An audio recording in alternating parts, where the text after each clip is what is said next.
생각하십니다.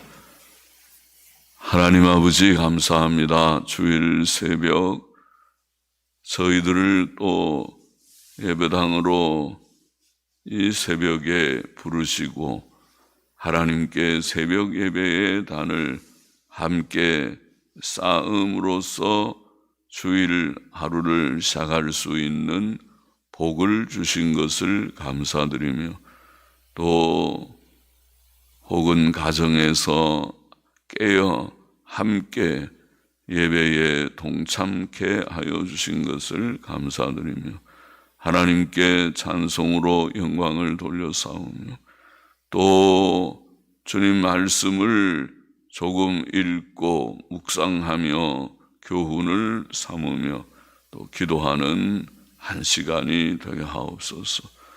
새벽 기도에 복된 시간이 되게 하여 주옵소서. 늘 잠을 깰 때에 성경 읽고 기도하며 하나님과 교제하며 교통하는 그런 복을 주옵소서. 아버지여, 이 세상은 광야와 같은 세상이고 나그네 길이고 또 눈물의 골짜기와 같은 곳이고 사망의 음침한 골짜기와 같을지라도 주님과 동행하기 때문에 항상 기뻐하고 평안하고 감사하며 산다 하셨사오니 그렇게 살아가게 하여 주시고 늘 그렇게 살 수 있는 믿음을 주시고 또 평안을 주시고 또 굳건한 마음을 주옵소서. 아버지여, 부족하고 무익한 종, 미천한 종에게 주의 말씀을 시시때때로 주님께서 힘주시고 은혜 주시는 만큼 증거하며 또 나누게 하여 주시고 이것이 하나님의 영광과 뜻이름이 되고 또 주를 사랑하고 사모하는 자들, 말씀을 사모하여 말씀 앞에 앉는 자들에게 유익이 되게 하여 주옵소서. 주여, 오늘도 주일 집회회들이 주님 오전과 오후와 모든 모이는 시간들이 주님께 영광이 되고 또 참여하는 모든 자들 원근 각처에서 사모함으로 모여오게도 하시고 모여오는 자들에게 하나님께서 은혜와 복을 주옵시기를 소원합니다. 감사하며 예수 그리스도의 이름으로 기도하옵나이다. 아멘. 시편 117편 짧은 그런 두 절로 된 시입니다. 1절 보십시다. 너희 모든 나라들아 여호와를 찬양하며 너희 모든 백성들아 저를 칭송할지어다. 하나님을 찬양하고 칭송하는 것, 찬송하는 것, 찬미하는 것 무엇이라고 표현하든지 하나님을 찬송하는 것은 하나님께서 사람을 창조하신 목적입니다. 하나님께서는 이사야를 통해 이 백성은 내가 나를 위하여 지었나니 하나님을 위하여 하나님의 영광을 드러내게 하기 위하여 나를 위하여 지었나니 나의 찬송을 부르게 하려 함이니라고 이사야 43장 21절에 말씀하셨지요. 사람이 창조주 하나님을 찬송하지 않고 피조물인 사람이나 헛된 세상 것들을 자랑하거나 칭송하는 것은 하나님께서 사람을 창조하신 목적에 반대되며 하나님을 불쾌하시게 하고 노여우시게 하는 것입니다. 그렇죠? 하나님께서 창조하신 목적이 있는데 그 목적과 다르게 가면 하나님께서 불쾌하시겠죠. 노여우시겠죠. 하나님께서 우리를 창조하신 목적이 그렇고 구원하신 목적도 하나님을 찬송하게 하시기 위함임을 우리가 압니다. 사람이 하나님의 뜻을 거역하여 죄 가운데 떨어졌고 하나님께 합당한 영광을 돌리지 않고 도리어 악을 행함으로 하나님께서는 죄악된 세상을 심판하실 수밖에 없었으나 그는 긍휼과 은혜로 인류 전체 중 얼마를 구원하기로 택하시고 작정하셨고 아들 예수 그리스도의 십자가 대속 사역으로 그들을 구원하여 영생에 이르게 하셨습니다. 이것이 하나님의 구원 계획이고 구원 역사지요. 하나님이 인류 전체를 구원하시고자 하시면 하실 수도 있었을 터인데 구원의 능력이 하나님께 있음을 믿습니다. 사람은 할 수 없지만 하나님이 구원하시고자 하시면 구원하실 수 있는 줄을 믿습니다. 그러나 우리가 성경을 자세히 읽어보면 그것은 하나님의 뜻이 아니었습니다. 인류 전체를 구원하는 것은 하나님의 뜻이 아니었습니다. 인류 전체 중 얼마를, 그 얼마가 얼마인지는 몇 프로인지는 모르나 얼마를, 아마도 다수가 아니고 소수인 것 같은 그 얼마를, 그러나 그 소수는 수가 꽤 많은, 헤아릴 수 없이 많은 수인 것은 사실이지만은 얼마를 구원하기로 계획하셨습니다. 그들은 구원받은, 선택받은 그들은 하나님께서 만세 전에 예정하셨고, 만세 전, 장세 전에 예정하셨고, 구주 예수 그리스도의 죽음으로 대속하셨고, 성령께서 중생시키시고 그들 안에 거하신 자들입니다. 삼위일체 하나님께서 행하신 구원사역입니다. 예정하시고 구속하시고 성령의 중생케 하시는, 그걸 인치심이라고 표현합니다.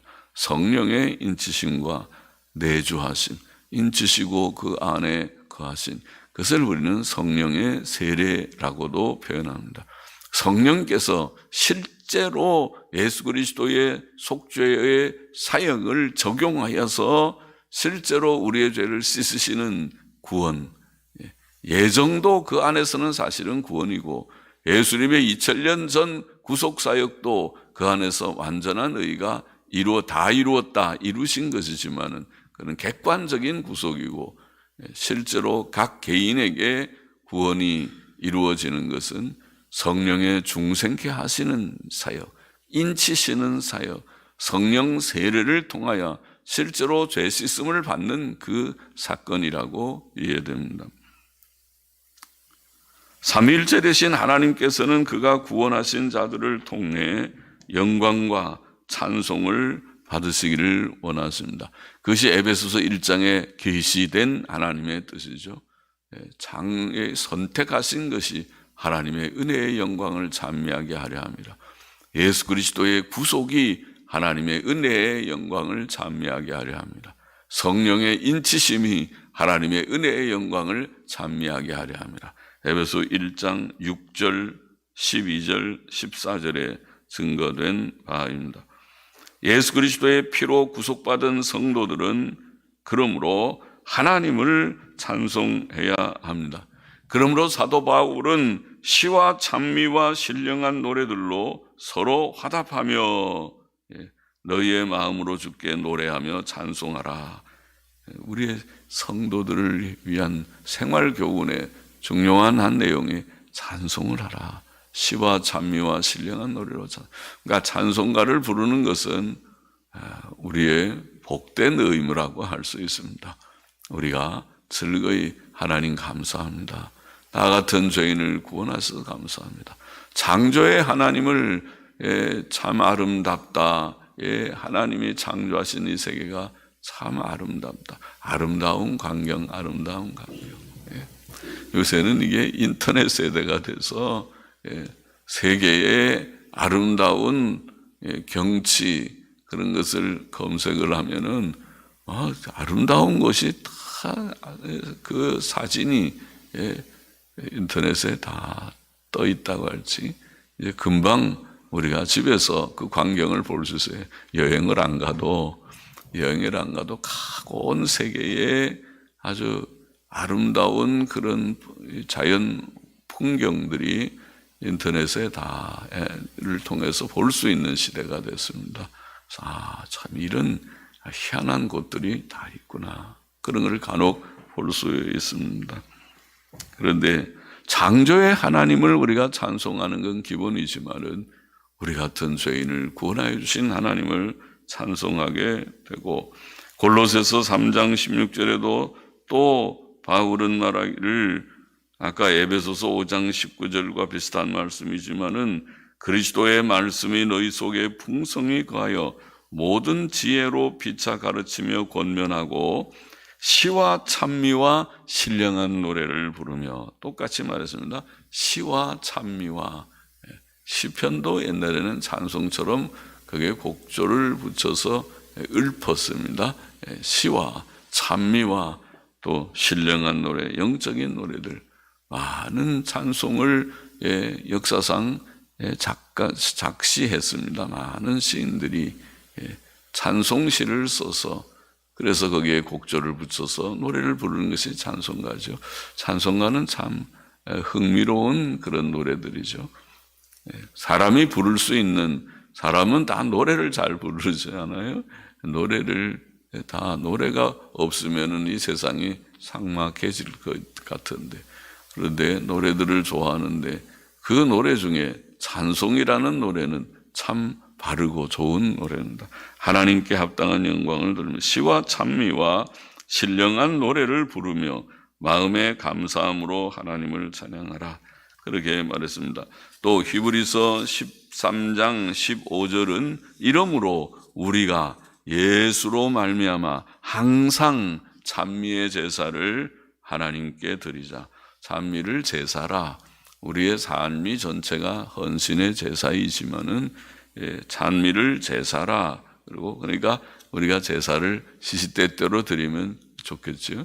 하나님께 늘 감사해.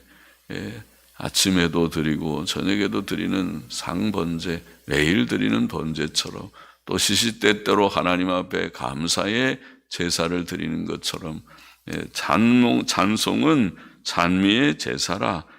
제사를 하나님께 드리자. 이는 그 이름을 증거하는 입술의 열매니라. 열매를 많이 맺혔습니까? 우리의 열매는 날마다 많이 맺혔습니까?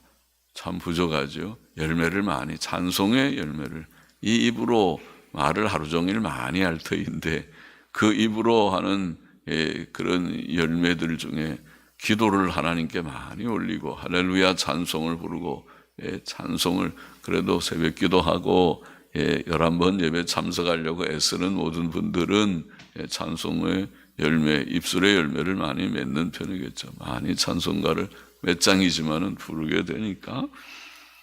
본문은 모든 나라들과 모든 백성들이 하나님을 찬양하라고 말합니다.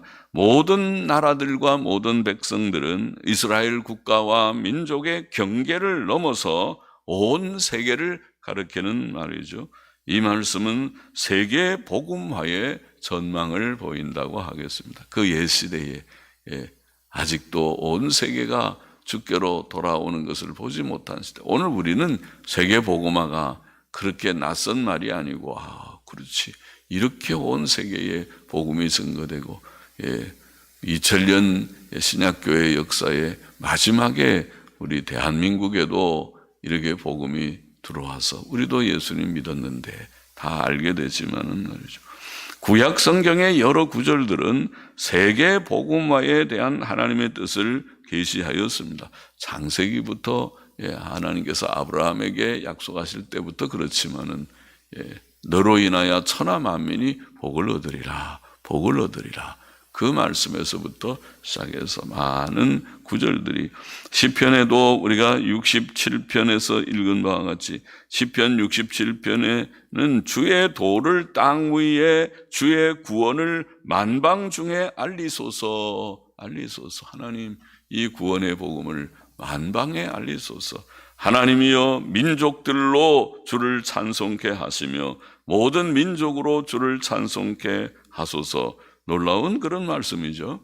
그래서 온 세상이 하나님을 찬송하는 자들이 많이 일어나야 될 것을 보이는 말씀이죠. 또 하나님이 우리에게 복을 주시리니 땅의 모든 끝이 하나님을 경외하리로다. 할렐루야. 맞습니다. 땅 끝에 있는 우리들이 극동의 아시아의 맨 동쪽 끝에 있는 우리와 일본 나라에 복음이 들어왔습니다.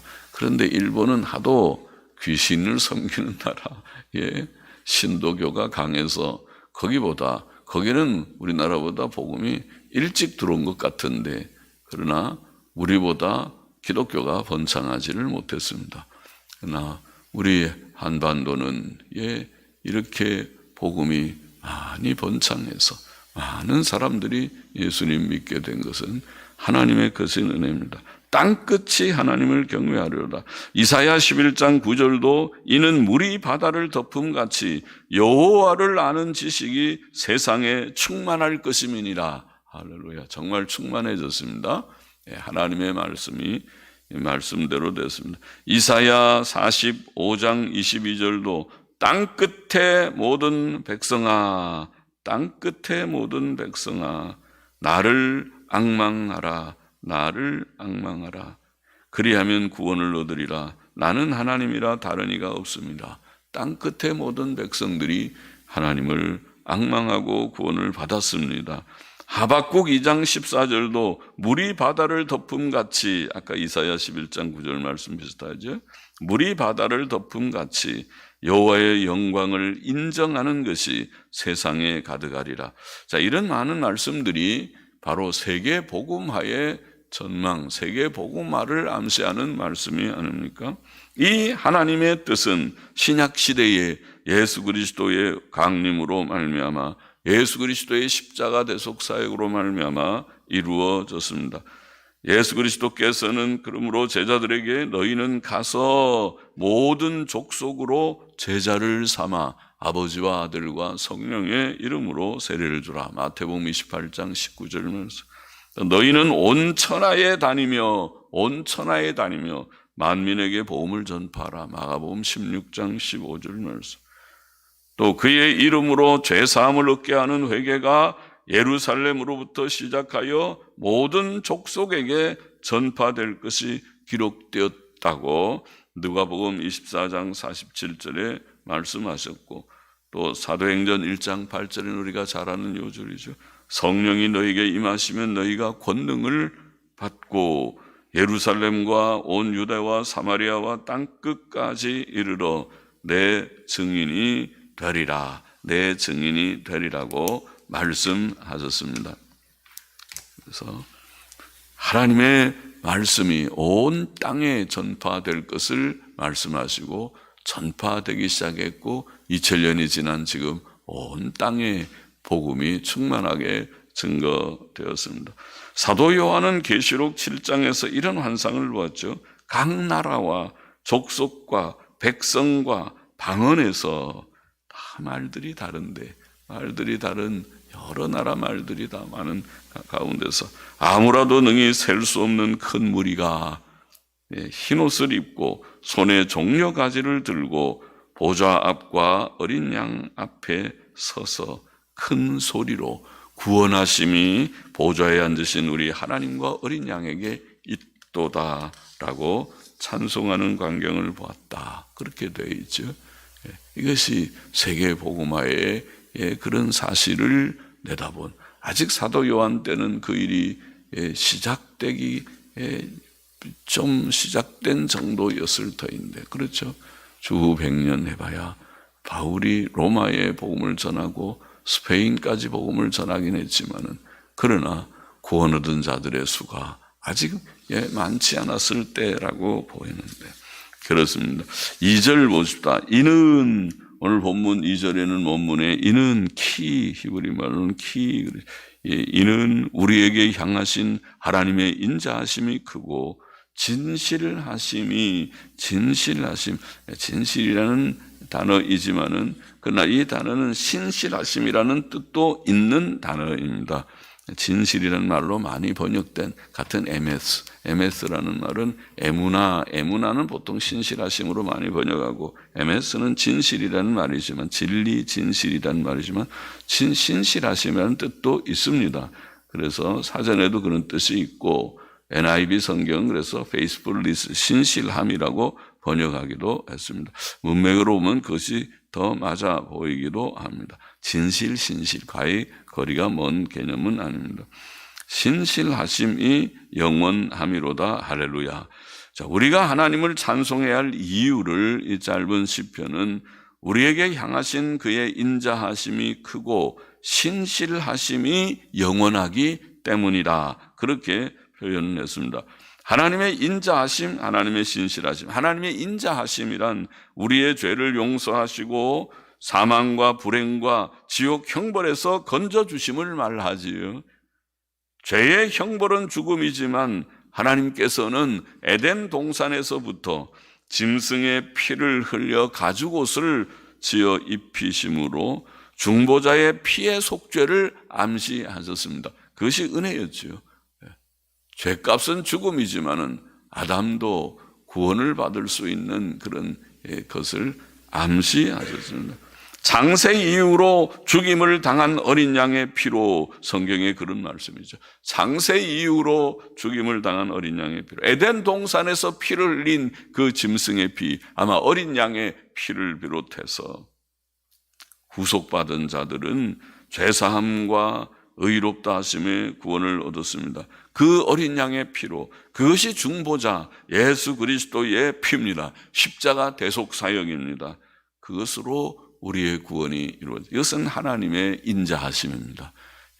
죄값대로 하나님께서 벌하지 않으시고 우리를 어린 양의 대속의 피로, 그것은 전적인 은혜입니다.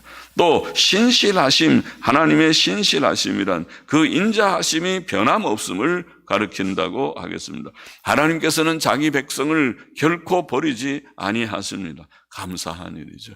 우리같이 부족한 자들, 흠과 점이 많은 부족투성이의 자들이지만은 하나님께서 우리를 버리려면 벌써 버렸겠지. 너는 안 되겠다, 못 쓰겠다, 용도 폐기다, 내가 너를 창조한 것을 후회하노라, 그러고 버리려면 버릴 수도 있는 우리였겠지만은, 그러나 택한 백성을 끈질기게도 끝까지도 어떻게 내가 너를 놓겠느냐, 내가 너를 소돔 고모라처럼 아드마스 보임처럼 너를 버리겠느냐, 호세아서에 말씀한 것처럼 하나님의 끝까지 불붙는 그 긍휼로, 그 인자로, 그 헤세드, 그 인자, 하나님의 자비로 우리를 끝까지 붙들어 주신 하나님, 그것이 신실하심입니다. 그것이 신실하심. 하나님의 은사와 부르심에는 후회하심이 없느니라. 로마서 11장 29절 말씀. 디모데후서 2장 13절, 우리는 미쁨이 없을지라도, 미쁨이 신실함이라는 말이죠. 사람에게는 신실함이 좀 부족하지요. 그 말대로 다 끝까지, 그 신실을 끝까지 지키는 게 충성인데, 항상 그 자리를 지키는 것이 충성인데, 내가 이 사람은 내 사람이지, 이 사람은 믿을만하지, 이 사람은 믿음이 있어 보이지, 이 사람은 직분에 합당하겠지, 그렇게 생각하지만은, 그러나 그렇지 않고 그것을 저버리고 떠나간 자들도 없지 않은 것이 세상의 현실이지만은, 신실함, 충성을 우리가 말하기는 이제 죽을 때 가봐야, 저 사람은 정말 죽도록 충성했어, 아이고 저 사람은 변질했네, 배신했네, 배반했네, 세상을 사랑하여 대마처럼 가버렸네, 그렇게 보는 것이니까 죽을 때 가봐야 충성을 정말 알 수는 있겠지만은, 우리는 미쁨이 없을지라도, 신실함이 없을지라도 주는 일양 미쁘시니, 할렐루야, 주님은 신실하신 하나님이십니다. 주님은 진실하고 거짓이 없고 끝까지 충성된 자와 같이 약속 이행하시는 하나님, 자기를 부인하실 수 없으리라, 그렇게 말했습니다. 예수 그리스도께서는 어제나 오늘이나 영원토록 동일하시니라. 히브리서 13장 8절 말씀. 하나님의 사랑, 하나님의 인자하심은 진실하시고 참된 사랑이시고 신실하시고 끝까지 믿을 만한 사랑이고 영원하십니다. 시편 117편의 교훈을 두 가지만 정리해 보십시다. 첫째로, 우리는 창조자와 구원자이신 하나님을 찬송해야 한다. 찬송하자. 온 세상과 인류를 창조하신 하나님과 우리를 죄와 사망과 지옥 형벌에서 구원해 주신 하나님과 그의 아들 예수 그리스도께서는 우리에게 찬송과 영광을 받으시기에 합당하신 자이시지요. 하나님 감사합니다. 참 아름다운 이 세상을 주신 하나님께 찬송합니다. 우리를 죄에서 구원하신 하나님 감사합니다. 영광을 돌립니다. 찬송해야 되고, 둘째로 특별히 2절에 이는 하나님께서 우리를 구원하신 그 까닭이 하나님의 전적인 긍휼과 은혜이기 때문에, 그 내용은 그 아들 예수 그리스도의 십자가 대속 사역이기 때문에 그것을 기억하면서 하나님 감사합니다. 찬송합니다. 또 거기에 그 하나님의 인자하심이 신실하시기 때문에, 영원하시기 때문에 할렐루야 감사합니다. 주님께 영광을 돌립니다.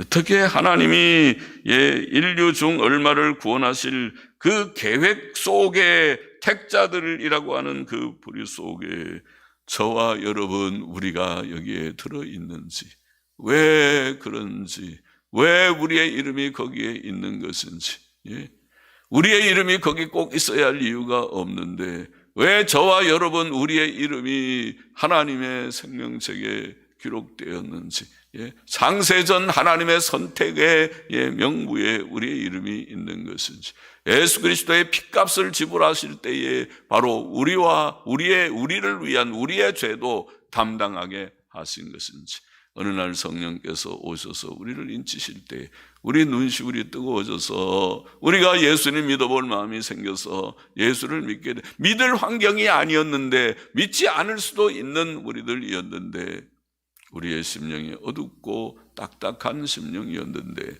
그러나 주께서 깨트려 주셨습니다. 돌 같은 마음을, 눈 같은 마음을, 얼음 같은 마음을 다 녹여주시고 우리로 예수님 믿고 오늘도 즐거이 주님 길 가게 하셨습니다.